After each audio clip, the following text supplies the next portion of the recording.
Hi everybody, my name is Dr. Yasmine Flores and welcome to another episode of the Arts at EPCC.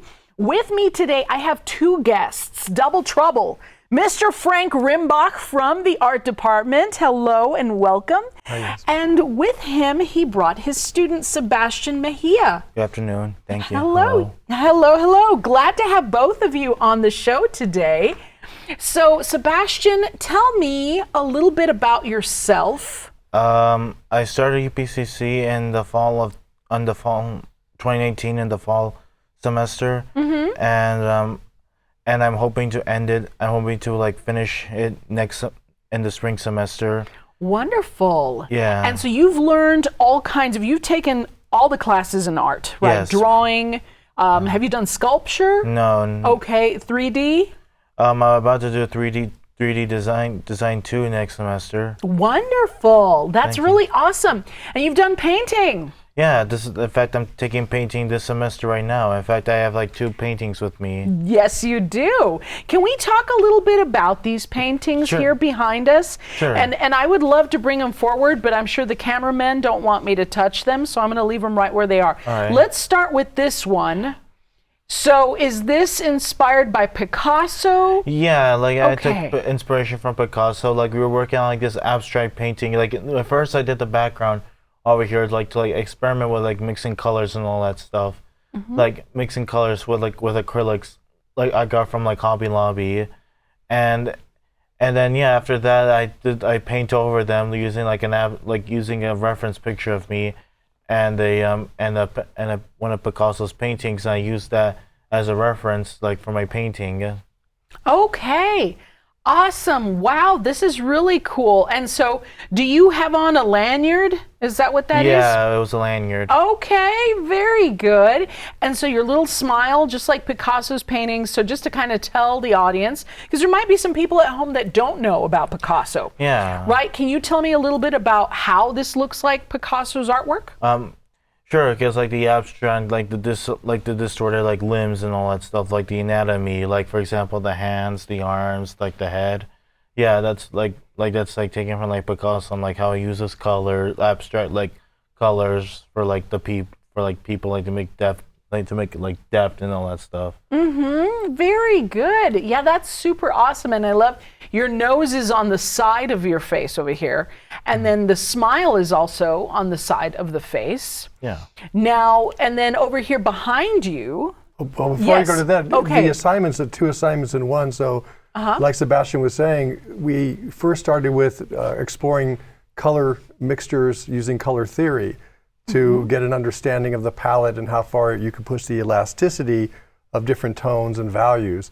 Then the assignment was to pick an artist that you wanted to Emulate.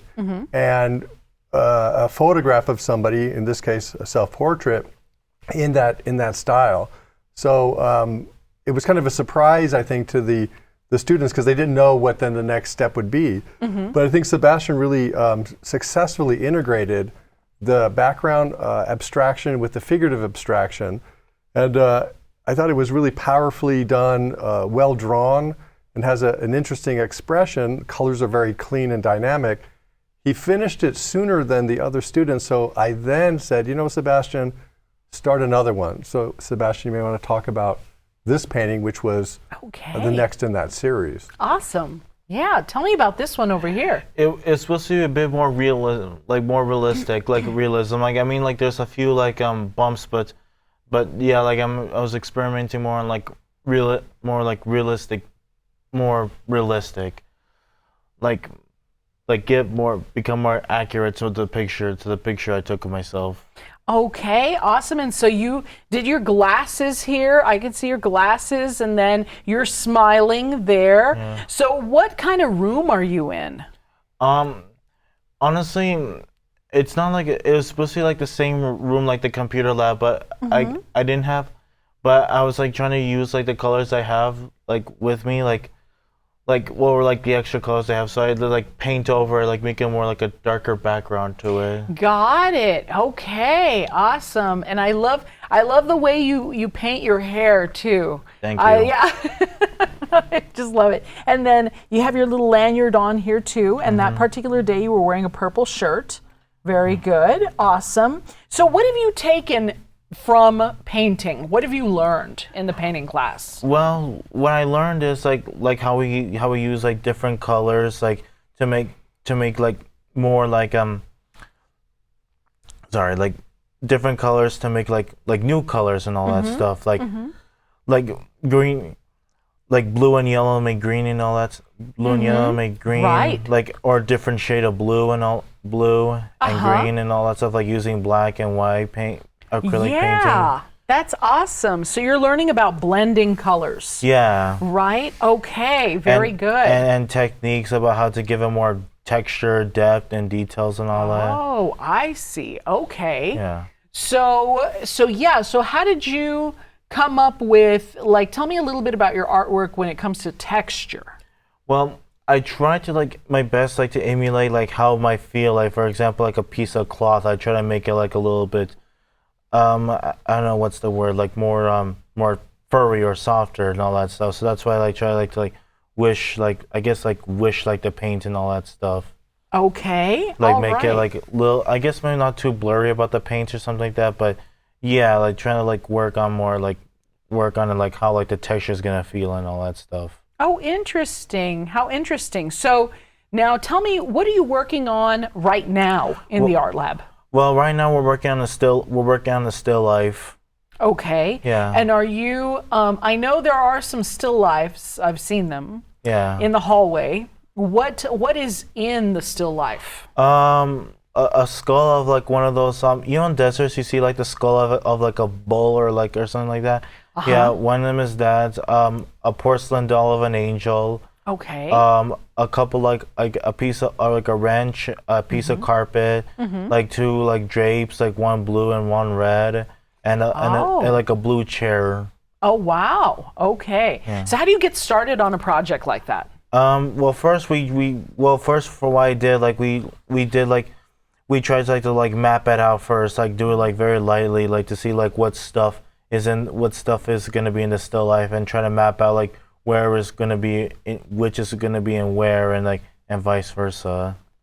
Okay. So is this on a canvas? Yeah, as well? it's gonna be on the canvas. Yes. Okay. Do you draw with a pencil first to sketch everything? No, I don't believe on this one we don't. We just start off like a little bit, I guess like watercolorish type of thing.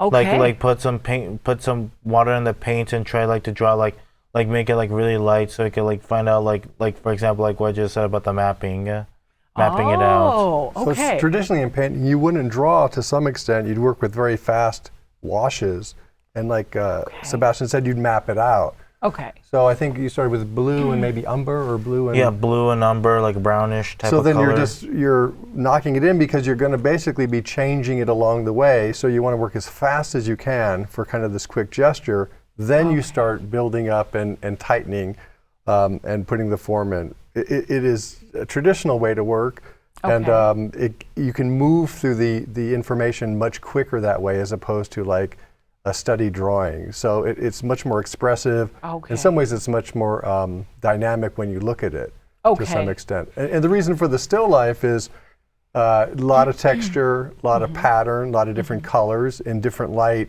from ceramics to fabric to bone to glass.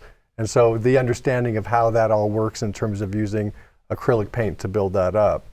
Okay, so based on what you're telling me, let me tell you if I understand this correctly. There's stuff in front of you. You have your canvas. You're basically painting in layers in a way. Yeah, something like that. So you're like, if there's a porcelain doll and it's white, let's say, generally speaking, you might get some white paint and no? No, but the whole idea is to build up from a grayscale. So the class is using umber and blue. So that porcelain doll is going to start out as blue or umber. Yeah, like a very light blue. Then when you put white on top of that, it's going to have a better physicality in terms of how the light moves through it. Because otherwise you can't go from white forward in some fashion. You have to be reacting against something on the canvas. Okay. Way beyond anything I've ever understood about art. Well, it's like setting up, you have the bass drum, you have a piano, you Sure. have a horn, guitar. Frank likes to speak to me in musical terms because obviously I don't understand anything outside music. Okay, so I'm starting to kind of understand that. So you're basically starting with your darker colors first. Well, yeah, like light and dark. Light. We start like very light first, and then we work up a more thicker, like darker paints. Okay, all right. And then on top of that, you finally start to get more detailed. Yeah, Okay. like put like what's in the cloth and like what's in the rug and what's in the chair. Oh. Like for example, like the little marks that are on the chair and all that stuff. Oh, interesting. Okay, so that's like a last minute detail. Yes, yeah, kind of like that. Okay, interesting. So how long does it take you to produce something like that, to paint a still life? We've been working on it for like 3 weeks, right? Pretty much. Yeah. Okay. So we just started really. Okay, wow. And how long is the class? So it starts at 6 o'clock, but it ends at 8:50. So Okay. like 2.5 hours. Almost 3 hours. Yeah, almost 3 hours. Yeah. Awesome. And then twice a week? Yeah, twice a week, Monday, Tuesdays, and Thursdays. Okay. Wow. And so you sit in there, so you've worked essentially about 18 hours on this painting so far. A little bit less. Yeah. About Okay. 12. Okay. And so you've already painted, I'm assuming at least maybe half of it. Yeah, I would say I guess I'm somewhat almost done with it. Okay, that's really awesome, Sebastian. Thank so you. if you all are walking through Valle Verde in the next few weeks, you may see Sebastian's artwork hanging Thank on you. the walls. Yes. And so, Sebastian, what class is that, Frank? Let me This ask is you. painting 1. Okay. And so it's dealing with technique and how to work the paint. But it's also, I've kind of shifted the assignments because I'm much more interested in bringing expression forward first, because I think the students have a hunger for wanting to express themselves and work through ideas that they feel they know. So I'm combining technique assignments with expression, and then I'm pulling back into a tighter assignment to kind of like, okay, let's learn some scales and get a little bit tighter with the Yeah. information. Okay. But what I do like is Sebastian works very, very fast. And with this one, the second painting, I said, I'd like to see you work a little bit more naturalistically, but is still open-ended and fresh with the energy that he seems to work with. He has no fear of materials. And so a lot of students struggle with the material aspect, but he doesn't have that. And the painting got to this point, and during the critique, people said, well, it could be more finished, but I don't think so. I think there's a school of California abstract expressionists, David Parks, Diebenkorn, even Wayne Thiebaud, that had this fresh, exciting, open-ended feel to it, and I think he kind of captured that. And you can, in my mind, push a painting beyond its finishing point, and I feel it doesn't need that. So I feel paintings like this could be touchstones for somebody to work a series if they wanted to tighten up and go forward. Okay. So I think I'm enjoying the idea of process and that energy of creativity, as opposed to it has to look exactly like your photograph or Right. exactly like something. I prefer that the student, in this case Sebastian, works faster and does more work as opposed to less. And Yeah. I think he's capable of that. Oh, thank you. Yeah, absolutely. And I agree with you, Frank. You know what I like about that particular painting? I mean, I love both of them. I really am enjoying both of them. But this one, there's a sort of a childlike innocence to it. And I think part of it is your smile, right? And then also the eyes look really big. So it's like, like a little kid that's really excited, right? Yeah. And so that's what I'm really enjoying about that particular painting. And then this one, I asked you earlier before we started taping, I said, is this an Afghan? Because to me, I'm the little color squares in the background, which I absolutely love. It does remind me very much of like an old Afghan, which you don't see those too often anymore. But most grandmothers had an Afghan on the sofa back in the day. And so, yeah. What's an Afghan exactly? An Afghan's a blanket. Oh. with color Yeah. patches. Oh, like a quilt. Yes, except it's crocheted, usually, or knitted, right? Oh. And so it's yarn. So they'll make like a little square of one color of yarn, and then they attach another square in a different color. And so it's all these different colored squares. And the more colorful ones were like the 70s and 80s. And then going into the 90s, they started to kind of tone down the randomness of the colors, right? A little bit with Afghans, the history of Afghans. I don't know. I'm apparently giving that. But yeah, I really love both of these. Now, what are the other classes you've taken in art? I've taken both art history classes, art appreciation, drawing 1 and drawing 2, and design 1. And next semester I'm going to take design 2. That's awesome. Very good. Thank you. Yeah. So now I'm going to put you on the spot, Sebastian. All right. Okay. Who's your favorite teacher? No, don't do that. Because now he's going to be required to say Frank, No. right? You've enjoyed all of them, though, Yeah, I enjoyed all of them. and you've had all of them. Is that right? Yeah, so far, yes, I have taken like all the art teachers. Yeah. And so drawing 1 was with. Miss Stowe. Oh, okay, Miss Stowe. Okay. Yes. And so what did you do? How is drawing 1 different from this? Well, drawing 1, you have to draw like from life and use your pencil, which for like shadowing and details and all those things. Okay. Yeah. Okay, so it's only pencil. Did you do color pencils? No, I don't think so. No, so far I've Okay. only done like regular pencil because that's when the pandemic began happening, Oh, and I that's what we had to see. do at home. Okay, interesting. Okay, so you had Miss Stowe for drawing 1, and then for drawing 2. Mr. Morrow. Okay, awesome. And so what did you do in drawing 2? Well, for drawing 2, we also drew we also drew like still lives as well, and then we also draw like self-portrait. We also drew like self-portraits and all those things too. Okay, very good. We worked. Oh yeah. We also we didn't just work for pencil for both classes. We also worked with like drawing like from like using like those using ink and like using like our brushes using brushes like those little like ink water ink drawings and all, I believe. Oh, okay. All right. So that was drawing 2. Yeah, drawing 1 and drawing 2. Now let me ask both of you: do those particular classes have to happen in a specific succession? Yes. Okay. You have to take drawing 1 first and then drawing 2. Drawing 2, Right. and then painting.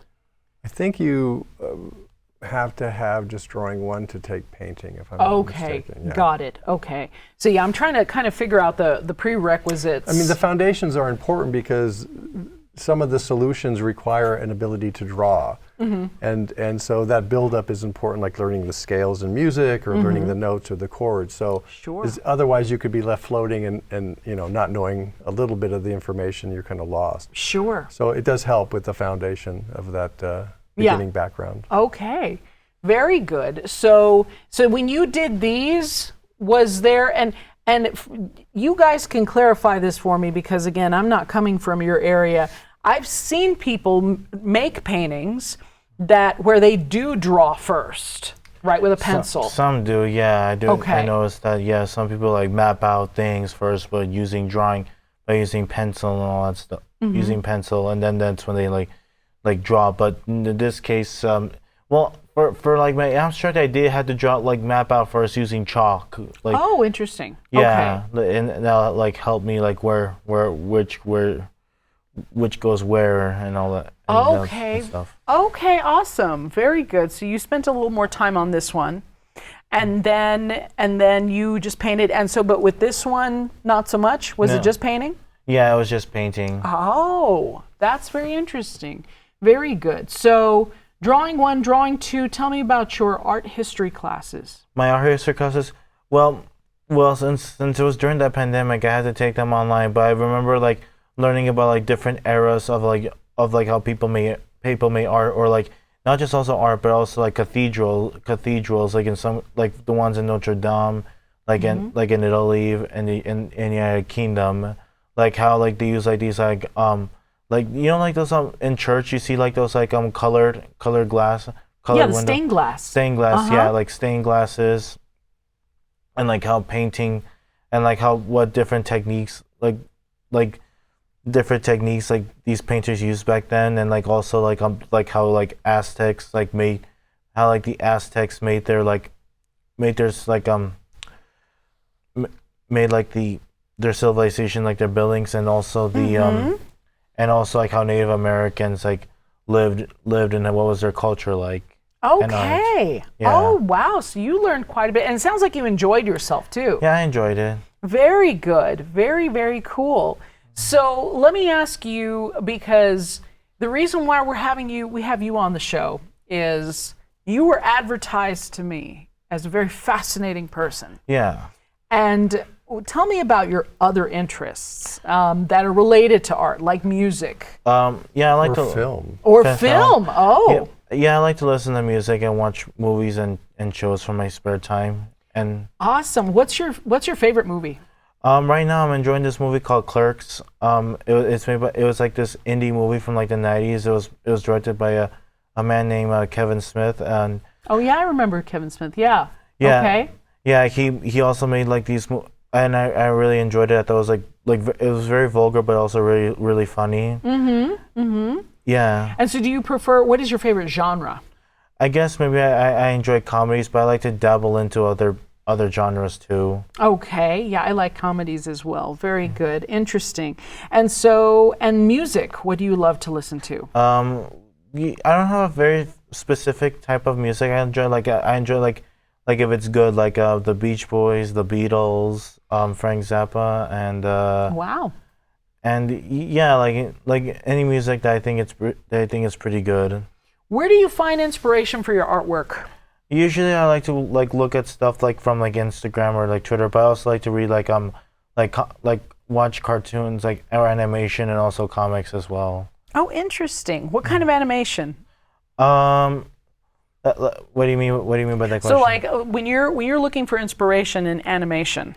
I guess I would like to like watch like Pixar or DreamWorks movies. Okay. Or maybe like watch cartoons like the old like Disney or Looney Tunes or something like that. Yeah, you know what fascinates me, and again, I always speak from a place of ignorance because I'm from the music department, but when I look at Disney and sort of this evolution of the way they drew the faces, that always fascinates me. Because my favorite movies is like Snow White, Sleeping Beauty, the early classics, right, in Disney. And when you compare that to, for example, Pocahontas, and in Pocahontas, the animation's more angular. Have you noticed that?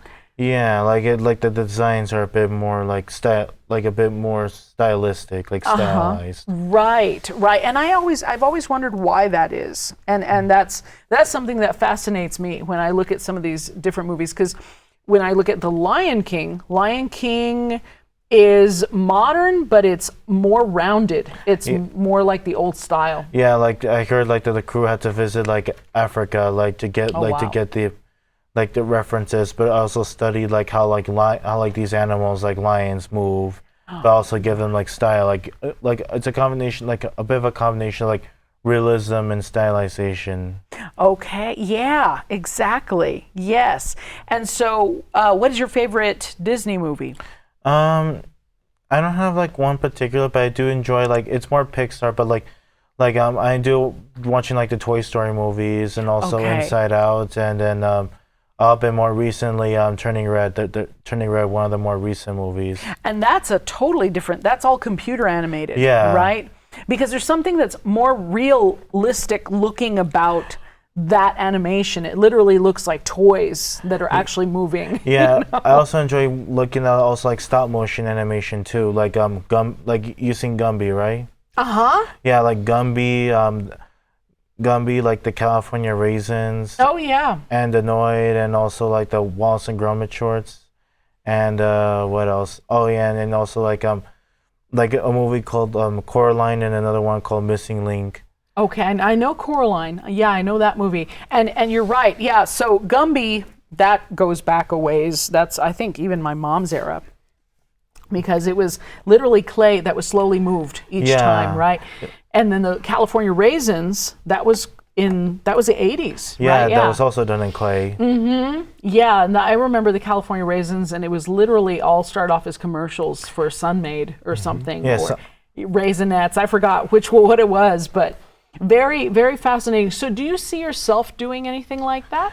I hope to. I hope to see Nice. myself doing something like that. Yeah, because that kind like that animation type of animation to me specifically, it looks like it amazes me because like you turn like these like stuff like clay or like these like plastic like puppets and like you just like actually make them move like you're actually playing with your toys and doing something. It's like actually Right. playing with your toys and doing all those sets for them. Yeah, that's really awesome. Very good.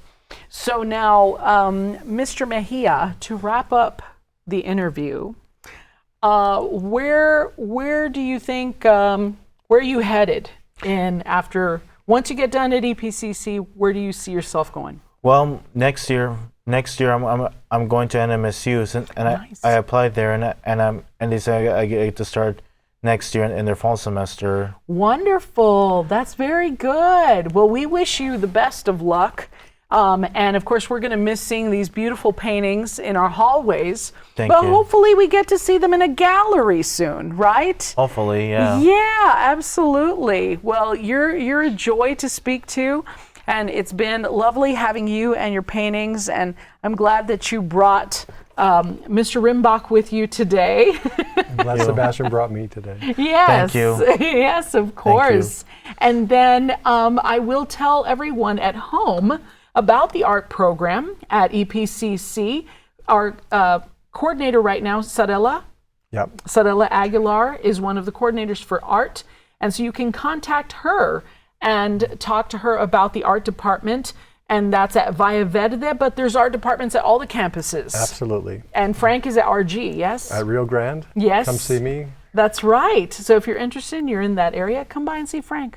Thank you so much, everybody.